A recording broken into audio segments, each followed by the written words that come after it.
আমি আপনাদের এখন যে বার্তা দেব এই বার্তা শুধু আপনাদের জন্য নয়, সারা দেশের মানুষের জন্যই একটা স্বস্তির বার্তা নিয়ে আসবে।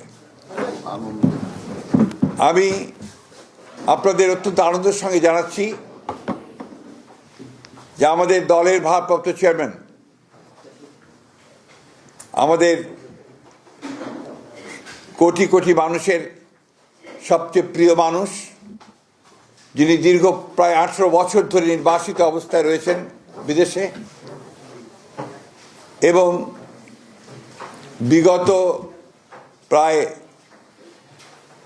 1 যুগ ধরে তিনি গণতান্ত্রিক আন্দোলনকে নেতৃত্ব দিয়েছেন এবং আমাদের দলকে নেতৃত্ব দিয়েছেন এবং আমাদের যে গণতন্ত্রের উত্তরণের যে ছাত্র গণ অভ্যুত্থানের নেতৃত্ব দিয়ে আমাদেরকে সাফল্যের দ্বার প্রান্তে পৌঁছে দিয়েছেন।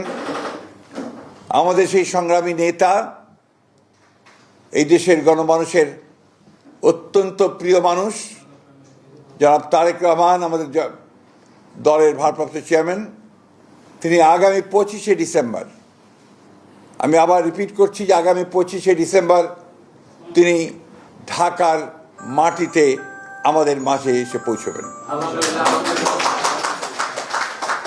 আমরা আমাদের দলের পক্ষ থেকে, সকলের পক্ষ থেকে আমরা তার এই আগমনকে শুধু স্বাগত নয়, আমরা আনন্দের সঙ্গে আমরা সমগ্র জাতিকে জানাতে চাইছি।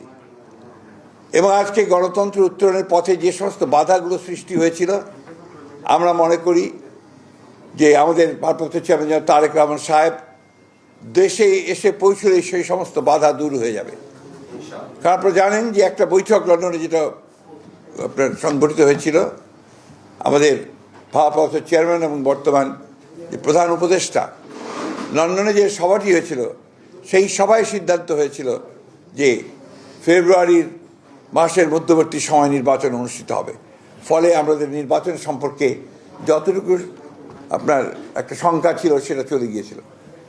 এবং গতকাল নির্বাচনের তফসিল ঘোষণার মধ্য দিয়ে নির্বাচনের যে রেল চলতে শুরু করেছে, যে সারা দেশের মানুষের মধ্যে যে একটা আশা প্রত্যাশা সৃষ্টি হয়েছে, সেটা বাস্তবায়িত হতে চলেছে।